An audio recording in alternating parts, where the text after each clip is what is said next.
পুনৰ স্বাগতম অৰুণাচলত হত্যা চিৰাঙৰ শ্ৰমিক দম্পতীক চিৰাং জিলাৰ পানবাৰীৰ নিজ দামু গাঁৱৰ শ্ৰমিক ফাৰুক আলী আৰু পত্নী নুৰেজা খাতুনে অৰুণাচলৰ টুকিঙত মিস্ত্ৰীৰ কামত নিয়োজিত হৈ আছিল স্বামী স্ত্ৰী দুয়োকে কোনো লোকে হত্যা কৰাৰ সন্দেহ কৰা হৈছে ইয়াৰে পত্নী নুৰেজা খাতুন অন্তঃসত্ত্বা আছিল ইতিমধ্যে পৰিয়ালৰ লোকসকল অৰুণাচললৈ যাত্ৰা কৰিছে যোৱা 3 ছেপ্টেম্বৰৰ নিশা দুৰ্বৃত্তৰ এটা দলে ঘৰত প্ৰৱেশ কৰি মাৰপিট কৰা বুলি ফোনযোগে জনাইছিল পৰিয়ালক পৰৱৰ্তী সময়ত পৰিয়ালে দুয়োৰে সৈতে ফোনেৰে যোগাযোগৰ চেষ্টা চলাই ব্যৰ্থ হোৱাত স্থানীয় আৰক্ষীক অৱগত কৰিছিল অৰুণাচল আৰক্ষী ঘটনাস্থলত উপস্থিত হৈ দুয়োৰে মৃতদেহ উদ্ধাৰ কৰিছে অতিকৈ এটা পৰিতাপৰ কথা অৰুণাচলত আকৌ হত্যা কৰা হৈছে চিৰাঙৰ শ্ৰমিক দম্পতীক এনেকৈ অসমৰ পৰা যোৱা শ্ৰমিকসকলৰ মৃত্যু হোৱাৰ খবৰ ধাৰাবাহিকভাৱে অৰুণাচলৰ পৰা আহি থাকিব লগা হৈছে বা আহি থাকিছে যাৰ খবৰ আমি অপ্ৰত্যাশিতভাৱে আপোনাক জনাই থাকিব লগা হৈছে চিৰাং জিলাৰ পানবাৰীৰ নিজ দামু গাঁৱৰ শ্ৰমিক ফাৰুক আলী আৰু পত্নী নুৰেজা খাতুনক এনেধৰণে হত্যা কৰা হৈছে এতিয়া বহিৰ্ৰাজ্যত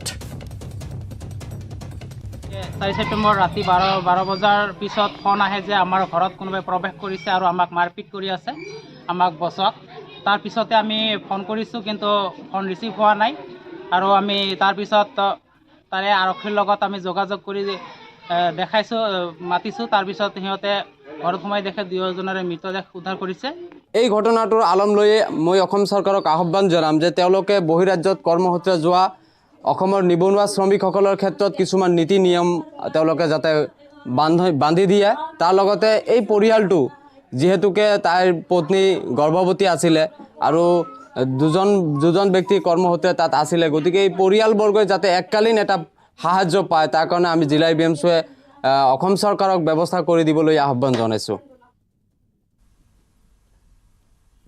আজি শান্তিৰ নোবেল বঁটা বিজয়ী মাদাৰ টেৰেছাৰ মৃত্যুদিন 1997 চনৰ আজিৰ দিনটোতে 87 বছৰ বয়সত ইহ সংসাৰ ত্যাগ কৰিছিল মাদাৰ টেৰেছাই দুখীয়া অনাথ ৰোগী তথা মৃত্যুমুখী মানুহৰ সহায়ৰ বাবে কাম কৰা মাদাৰ টেৰেছাৰ মৃত্যুৰ দিনটোত স্মৰণ কৰিছে গুৱাহাটী ভৰলুমুখস্থিত মিছনেৰিজ অৱ চেৰিটিয়ে জ্যেষ্ঠ নাগৰিক ৰবীন বৰদলৈৰ উপস্থিতি তথা বহুকেইগৰাকী আগশাৰীৰ লোকৰ উপস্থিতিত বিশেষ শ্ৰদ্ধা তথা সোঁৱৰণ কৰা হয় টেৰেছাক আৰু গুৱাহাটী মিছনেৰিজ অৱ চেৰিটিৰ 120 গৰাকী আৱাসীৰ মুখত হাঁহি বিৰিঙাবলৈ সক্ষম হৈছে এই অনুষ্ঠানে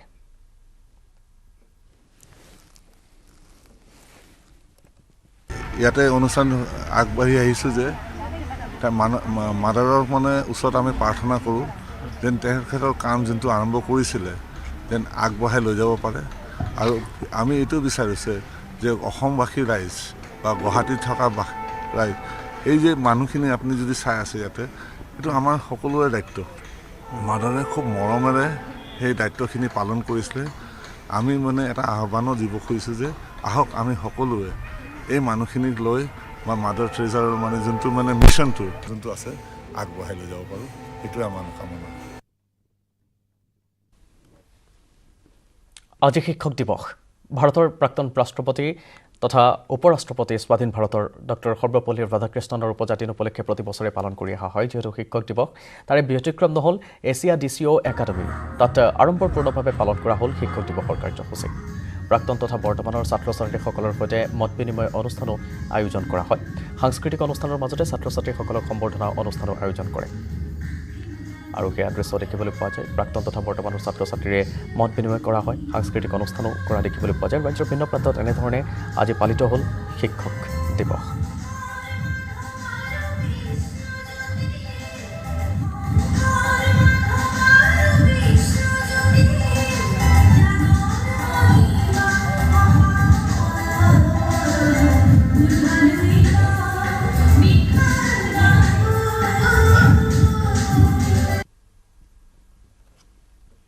হাইলাকান্দিত বিদ্যুৎস্পৃষ্ট হৈ শিশুসহ 4জন নিহত হোৱাৰ খবৰ বিদ্যুৎ পৰিবাহী চিগা তাঁৰত লাগি মৃত্যু হৈছে 4জনৰ হাইলাকান্দি জিলাৰ বিলাইপুৰ গাঁৱত সংঘটিত হৈছে এই শোকাবহ ঘটনাটো পুৱা বিদ্যুৎ পৰিবাহী এডাল ছিগি যোৱাত স্পৰ্শ কৰে আৰু তাৰ পাছত ৰাজিবুল হুছেইন শ্বেখ নামৰ 4 বছৰীয়া এটি কণমানি শিশুৰ মৃত্যু হয় থিতাতে এই বিদ্যুৎস্পৃষ্ট শিশুক বচাবলৈ আহি মাতৃও মৃত্যু হয় তাৰপিছত পিতৃ সুফিয়ানা আহমেদ শ্বেখ আৰু মাতৃ হুছনাৰা বেগম দুয়োগৰাকী প্ৰতিবেশী যুৱক আৰু তেওঁলোকো এনেধৰণে আহি এই তাঁৰডাল চোৱাৰ পাছত মৃত্যুক আঁকোৱালি লোৱা হয়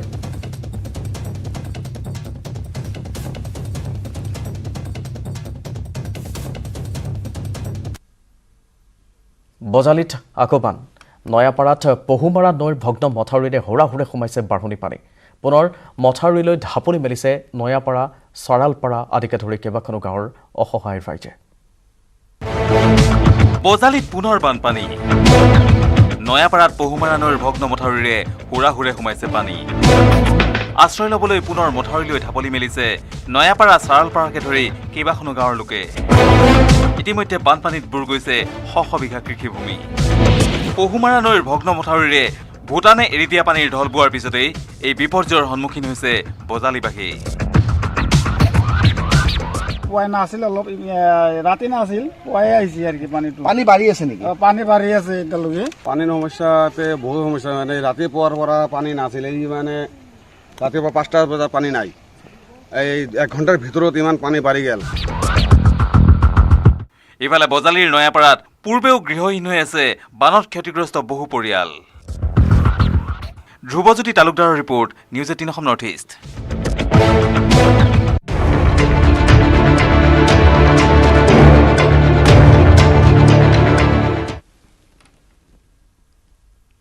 গাড়ীত উঠিলে আপুনি সিট বেল্ট নমৰাকৈ নাথাকিব গাড়ী যিমানেই বিলাসী দামী অথবা নিৰাপত্তাৰ দিশৰ পৰা হাই ৰেটেড নহওক কিয় সিট বেল্ট মাৰিবই একমাত্ৰ সিট বেল্ট নমৰাৰ বাবে টাটা সন্সৰ প্ৰাক্তন অধ্যক্ষ চাইৰাছ মিস্ত্ৰীয়ে কৰোণভাৱে মৃত্যু সাবটিব লগা হ'ল দেওবাৰে আহমেদাবাদৰ পৰা মুম্বাইলৈ গৈ আছিল চাইৰাছ মিস্ত্ৰী মাৰ্চিডিজ বেঞ্জৰ GLC SUV গাড়ীখন চলাইছিল এজন চিকিৎসকে চাইৰাছ মিস্ত্ৰী আৰু জাহাংগীৰ পেণ্ডেলো আছিল পিছৰ সিটত দুয়ো সিট বেল্ট মৰা নাছিল গাড়ীখন অতিমাত্ৰা বেগ আৰু চালকৰ ভুল সিদ্ধান্তৰ বাবে দুৰ্ঘটনাত পতিত হোৱা বুলি আৰক্ষীয়ে নিশ্চিত কৰিছে লক্ষণীয় যে চাইৰাছ মিস্ত্ৰী আৰু জাহাংগীৰ পেণ্ডুলাই সিট বেল্ট মৰা নাছিল দুয়োৰে ঘটনাস্থলীতে মৃত্যু হৈছে আনহাতে সন্মুখৰ সিটত বহা দুয়োজনে সিট বেল্ট মাৰিছিল দুয়োজন গুৰুতৰভাৱে আহত হৈ হাস্পতালত চিকিৎসাধীন হৈ আছে সেয়ে গাড়ীত সিট বেল্ট মৰাটো অতিকৈ জৰুৰী আনফালে ভাৰতৰ ৰাজপথত বাঢ়িছে দুৰ্ঘটনাৰ সংখ্যা 2021 চনত মুঠ দুৰ্ঘটনা 4,03,116টা মৃত্যু সাবটিছে 1,55,622 গৰাকীয়ে আহত হৈছে 3,71,884 গৰাকী ইয়াৰে ৰাষ্ট্ৰীয় ঘাইপথত মৃত্যুৰ সংখ্যা হৈছে 53,615 গৰাকী ৰাজ্যিক ঘাইপথত মৃত্যুৰ সংখ্যা হৈছে 39,040 গৰাকী অন্যান্য পথত মৃত্যু হৈছে 62,967 গৰাকী অতিকৈ উদ্বেগজনক ভাৰতৰ ৰাজপথত এনেধৰণে এতিয়া দুৰ্ঘটনাৰ সংখ্যা বৃদ্ধি পাইছে যদি 2021 চনৰ কথা চোৱা যায় মুঠ দুৰ্ঘটনা হৈছিল 4,03,116টা মৃত্যু সাবটিছে 1,55,622 গৰাকীয়ে আহত হৈছে 3,71,884 গৰাকী ৰাষ্ট্ৰীয় ঘাইপথত মৃত্যুৰ সংখ্যা 53,615 গৰাকী ৰাজ্যিক ঘাইপথত মৃত্যুৰ সংখ্যা 39,040 গৰাকী অন্যান্য পথত মৃত্যু হৈছে 62,967 গৰাকীৰ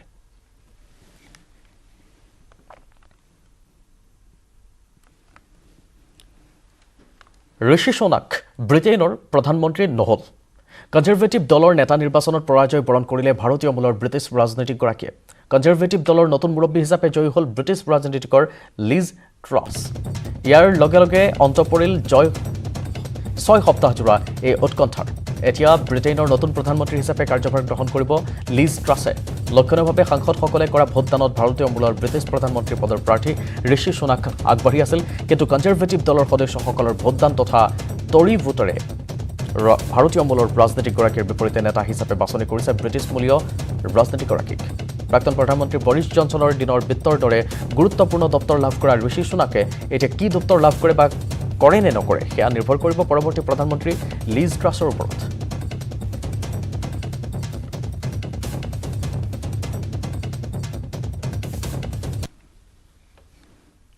হাস্পতালতে হাতী এই ভিডিঅ' ভাইৰেল হৈছে এতিয়া ছ'চিয়েল মিডিয়াত পশ্চিমবংগৰ উত্তৰবংগৰ বিন্নাগুৰিৰ আৰ্মি হাস্পতালত এটা হাতী সোমোৱাৰ দৃশ্য দেখুৱাইছোঁ আপোনাক সন্তপৰ্ণে সোমাইছে হাতীটো কোনেও দেখিব পৰা নাছিল পাছত যেতিয়া দেখিছে তাৰ পৰা উধাটো খাই সকলোৱে পলাইছে দুই এজনে ভিডিঅ' কৰিছে কিন্তু থৰহৰি কম্পমান হৈছে সকলো হঠাৎ হাস্পতালত সোমাইছে এই হাতীটো আৰু যেহেতু গজৰাজ গজগমনে এনেধৰণে গৈ থকা দেখিবলৈ পোৱা গৈছে তাৰ পাছতে অৱশ্যে কিছু সময় পাছত তাৰ পৰা ওলাই যায় কিন্তু কৰিডৰৰ ভিতৰলৈ এনেকৈ হাতীটো কেনেকৈ সোমাল সেয়া এক ৰহস্যৰ বিষয় কোনেও তৰকিবই নোৱাৰিলে আৰু হাস্পতালখনত ইয়াকে লৈ যথেষ্ট হোৱা দোৱাও লাগে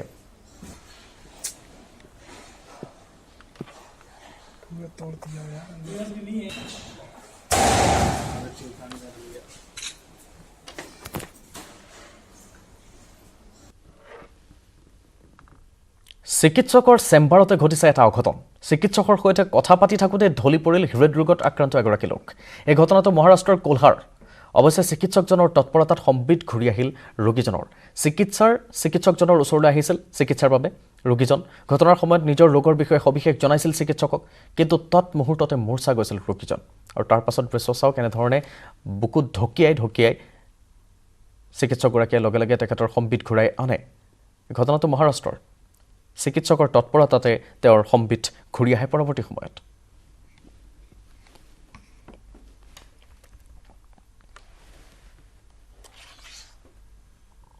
পৰৱৰ্তী অংশলৈ যোৱাৰ পূৰ্বে লৈছো আন এটা বাণিজ্যিক বিৰতি সাধারণ স্টিল এনেকৈ পরে মাইথন স্টিল এনেকৈ পরে ধমকৈ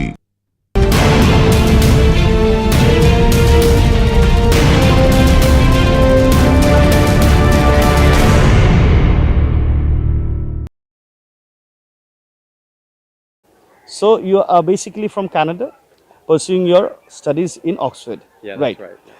So Canada to Oxford, now to Guwahati. Yeah, that's right. What brought you out here? Like, what did you think when you left Oxford and you were there scheduled for a place called Guwahati, and here you needed to teach students? Like, did you have any map work done? Did you have any schedule done that once I go there, this is what I'll be teaching? Or when you landed here, you improvised things? Well, it depended a little bit. So they did tell me that I was going to be teaching like robotics and computer programming.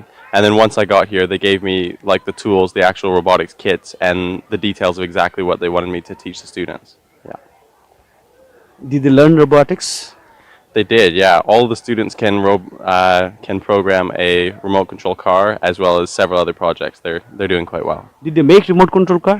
They did make remote control car, yeah. They built it with the actual robot, and then they went online to write coding to design how it would work. Let me ask you one thing, like this kind of experience, this 6 weeks of experience that you gathered from here, is it a part of your graduation curriculum? You need to do this, or like on your own you volunteered and you came down here?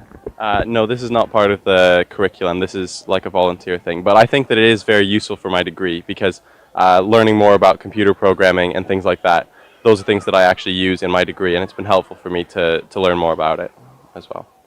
মোৰ সৈতে এখেত আছে অকমান অসমীয়া পাৰে ক'ব you have learned in Tits and Bits Assamese, right? Yeah. What are the Assamese you have learned? So I can say, how are you? So kikbo or apuna balne, which is then like bal to reply is good. I can say kikriase, and then like keimanaki, things like that. So that's been very helpful, just doing a few little phrases to communicate with the students, and they love it when I try. And then we also had, when we had a little bit of spare time, I asked them to teach me. What did they teach you? So they taught me a few of those that I just repeated, some numbers for maths. Like counting if I do? Yeah, so 1 4? ek, dui, tini, sari, pass. And it's like soy, hat, at, no. Do. Yep. Done. 1 to 10 is done. Yeah. It's মানে পাৰিছে তেখেতে মোটামুটি অসমৰ গোটেই অঞ্চলতে ফুৰিব পাৰিব কি খবৰ কেনেকুৱা ভাত খাব দিয়া দাইল ভাত আৰু এই 1 পৰা 10 যেতিয়া হিচাপ পাৰিছে আৰু 6 সপ্তাহমান থকা হ'লে ভাল অসমীয়া ক'ব পৰা যায় another 6 weeks you would have been able to speak fluently Assamese. Right, মোৰ সৈতে আন এজন আছে. Yes brother, tell me your name. I'm Joe. Joe. Yes. Right, Joe. You get this character in animation films and all. I do? No, yeah. Okay. So, like, what did you teach out here? So, the same as everyone else, I was teaching English and maths and some other things, but my main project was a badminton tournament. So, we taught the kids at this school and... It's physical badminton? Yeah. So, this school is a government school, and I was in each for about half the time. And so, we taught them badminton, the rules, technique, and at the end, we had a big badminton tournament just on Monday. Who won? Some kids from Akshar won actually. There was a team, Babita and Rahul, they're called. They won. But the best player was from Pankaj from Rajdhani. So it was a good mix. It was good competition, good level. You play badminton? Yeah, I played quite a lot. I used to play a lot at school. So I played for my school when I was a kid. But less so now. I play more squash now. But I still play a bit when I can. Yeah. Right. What notion did you have when you actually were coming down to Guwahati, and while you leave Guwahati, what are the memories you take back home? Yeah, so I didn't really know massively what to expect from India or from Assam, from Guwahati. So I was sort of coming with an open mind and trying to take what I could from it. And I think that's a good way to approach it. And I definitely take a lot from it. I think kids very enthusiastic. I think I've taught in other places before, and I think you see kids everywhere eager to learn, quick to learn. So that's something that I'll really take with me. If you give the kids the space and the encouragement and good teaching, they'll learn wherever they're from. I think that's something really important. And I also take back just the friendliness, the openness of people at the schools or just people in Guwahati generally. People being very welcoming, very kind to us. Yeah, it's been a really good experience. You visited Kamakya Temple? Yeah, so me, Abby and Joe visited. We didn't go inside because it was quite busy, but we just went to the grounds and walked around the grounds. You went inside the premises of the temple? Yeah, but not into the actual temple itself. Inside you didn't go? No, we didn't go into the temple. Okay. So how was it? Yeah, it was nice to experience that side of the culture here and to see how people like treat a site like that and how much it means to them. And then yeah, it was just a really nice cultural experience. So I think it was something we wanted to do before we left. What did you take back when you go? From in general or just the temple? No, in general. From the school, from the city, your experience out of what did you take back? It was like Joe just said, it's an amazing experience. I've learned so much. I've been very lucky to be here. So like the kindness of people, just talking to people, it's a completely different way of life, and it's been very nice to have a chance to experience that. And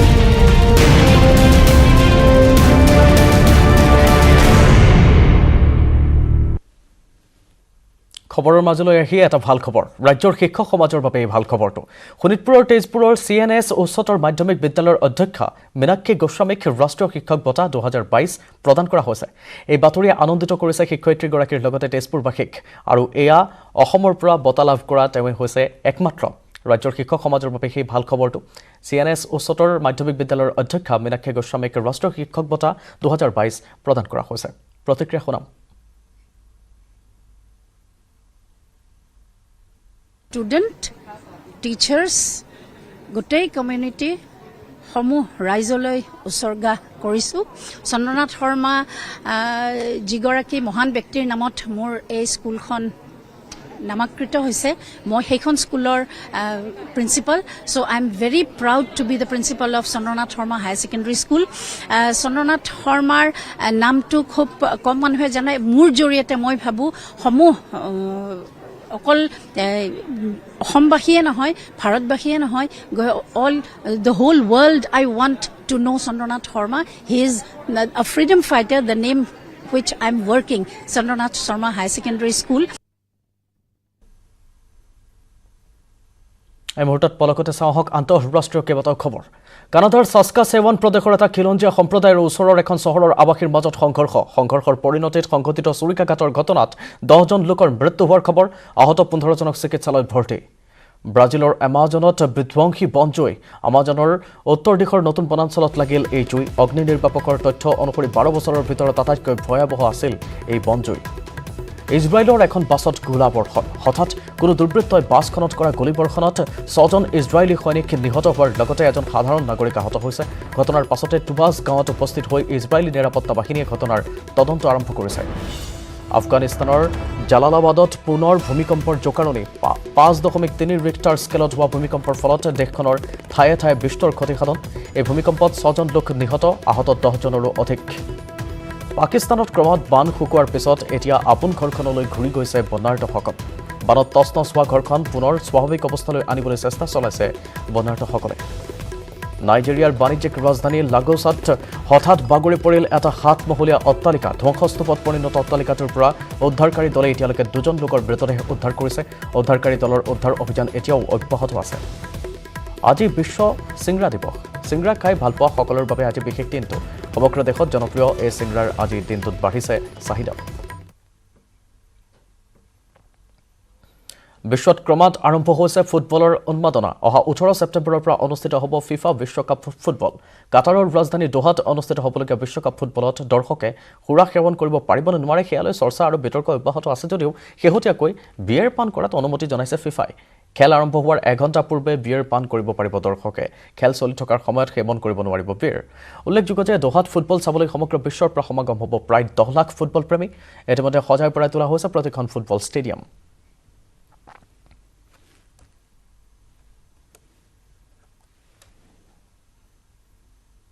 ভাৰতত বাংলাদেশৰ প্ৰধানমন্ত্ৰী শেখ হাছিনা 4 দিনীয়া ভ্ৰমণসূচীৰে শেখ হাছিনা উপস্থিত হৈছে ভাৰতত আজি শেখ হাছিনাই সাক্ষাৎ কৰিছে ৰাষ্ট্ৰপতি দ্ৰৌপদী মুৰ্মুক প্ৰধানমন্ত্ৰী নৰেন্দ্ৰ মোদীৰ সৈতে বৈঠকত মিলিত হৈছে কেইবাগৰাকী কেন্দ্ৰীয় মন্ত্ৰীৰ সৈতে মিলিত হৈছে ভ্ৰমণকালত 7খন বুজাবুজি চুক্তি সম্পন্ন কৰাৰ সম্ভাৱনা আছে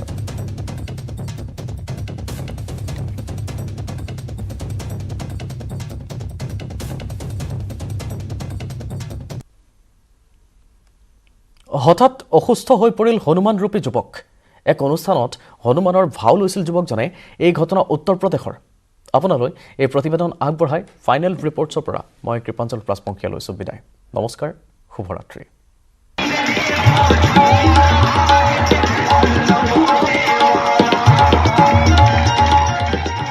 মৰ্মান্তিক মঞ্চত হনুমানৰ চৰিত্ৰৰ ভাও দি থাকোঁতে নিয়তিৰ কোলাত ঢলি পৰিল যুৱক মানুহেৰে ঠাহ খাই থকা এটা পৰিৱেশ মঞ্চত চলিছে ভজন কীৰ্তন তাতে হনুমানৰ চৰিত্ৰ ৰূপায়ণেৰে এজনে দি গৈছে ভংগীমা উত্তৰ প্ৰদেশৰ মেইনপুৰীৰ কোটৱালীত গণেশ চতুৰ্থী উপলক্ষে আয়োজন কৰা হৈছিল এই অনুষ্ঠানৰ য'ত হনুমানৰ বেশত নৃত্য কৰি আছিল ৰবি শৰ্মা নামৰ যুৱকজনে সাধাৰণ ষ্টীল এনেকৈ